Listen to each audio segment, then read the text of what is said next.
because I did do early on, way back when I was opening act for a brother and sister act called The The Carpenters Carpenters. Yep.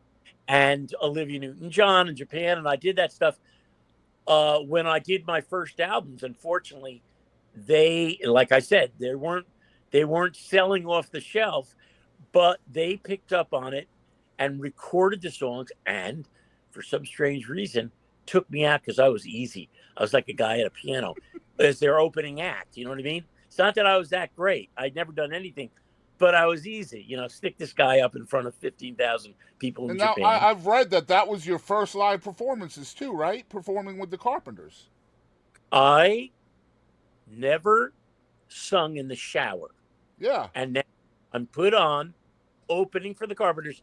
They weren't playing Carnegie Hall; they were playing athletic Yeah. places. Right. Okay, Yeah. huge. And I'd never done anything. And the funny thing is, well, you'll get maybe.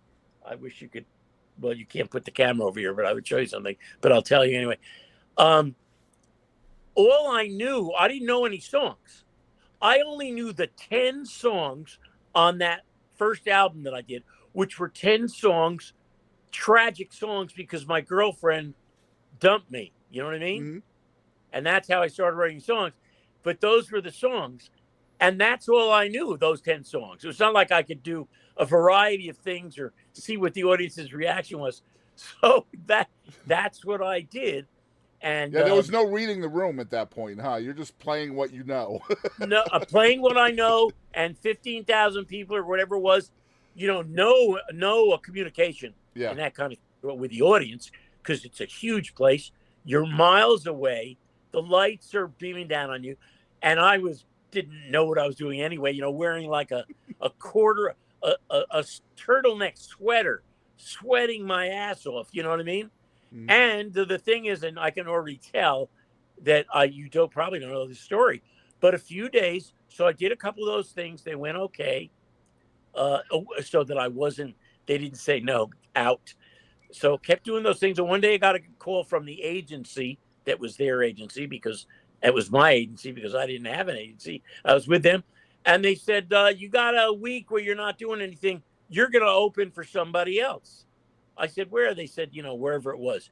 It was Frank Zappa and the Mothers of Oh my Invention. goodness. Yeah. Yes. Now you got to understand. You'd say, "Oh my God, you." I. It's not like I could say, "Oh, I got to do something a little different for this completely different audience." I only knew the 10 goddamn songs. That was it. So I did the 10 songs. People were throwing stuff at me. You can imagine. Oh But my gosh. so that was my beginning. And then after then, I did not continue doing that very much, going out, because the records didn't happen. And I did a couple of opening things, but I was out there. And then, I just mainly wrote stuff and did my albums. And then years later, I did a few films early on, but these things don't happen overnight. Mm-hmm. So I have a long history, but it was always constantly uh, happening. It was always happening. And so you grew up in Jersey as a youngster, and Yep. I don't know if you know the name Steve Dorff. We just recently had him on the show. Yeah, I know Steve. Okay, Sure, he so was he's out here. Yeah, so he was on the show, and he described his he's got synesthesia, so that's kind of he sees plasmic bubbles as music, and he's always writing scores to everything he sees in his life. With you, it's a little slightly different than that, right? You no, can kind of yeah, hear music and then just immediately play it. Is that essentially the truth? yeah. I no. Well, I don't hear it. I mean, when I do a score, I look at something and I get turned on. When I'm writing a song, the best songs I find are the ones that, yes, I wrote about something that's happening to me in my life, or a person, or an event, or turned on to some kind of political subject. When I write scores, I look at an image, and, well, if you do this kind of thing, you have to have the ability. You could be a great musician, and not be a great composer, and you can also be a great composer and not be adaptable to be a film composer. Right. You have to be able to look at something, and I always say you have to be fast, because you don't have any time, I could spend a year on every score, and you may have a week or 6 weeks. You have to look at something and write something fast, and it has to be right. If you look at it and you write it fast and it's wrong, that's no good. And if you uh, spend too much time on it, then you're the next day it's gone by you. So you have to be able to do that. And anybody who flourishes in this arena kind of has to have that ability to do that, to Right. make a good judgment. And then of course there's the whole working with a director and that whole kind So of being dog. fast and right is kind of your avenue. Well, it's anybody who does this. I mean, this. I'm not talking about now the songs or the album. Right. Who writes for film? They have to be able to do that. It's all the same. It's no different from anybody else. Now, you may get a particular project with a director you've worked with, and have the luxury, which you don't, of having 6 months on something. That's just not the normal case, Right. But normally, with me, it's been different things. And I don't. People say, "Well, how do you pick this stuff?" I don't pick. I never picked anything.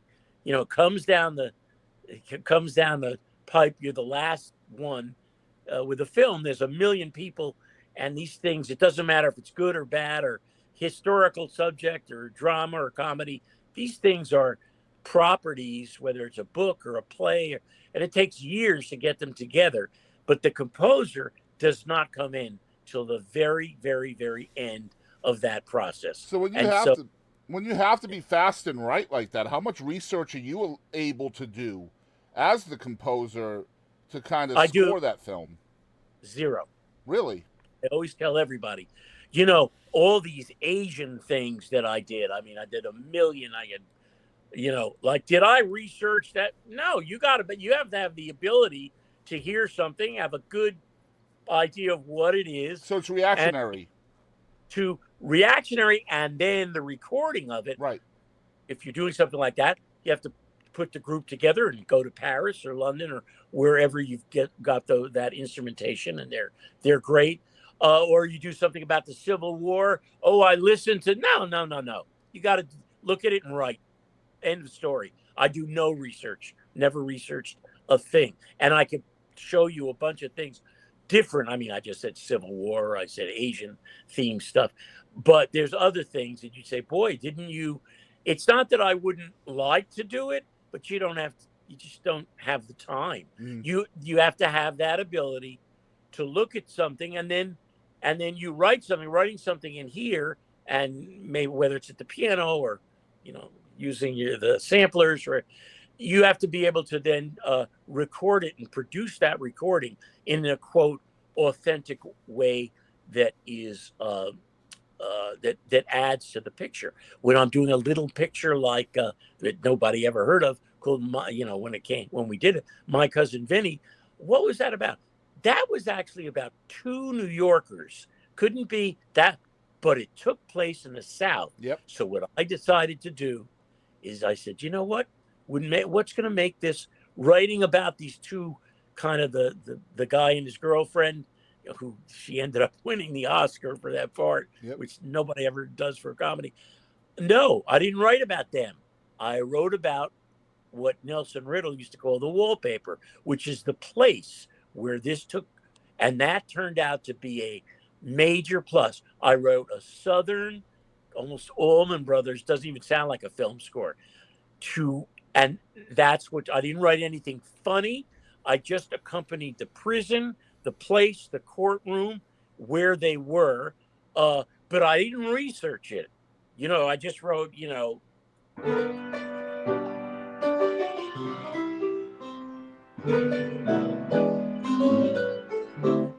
lazy Southern music. Mm. You know, I love the intricacies of who you are.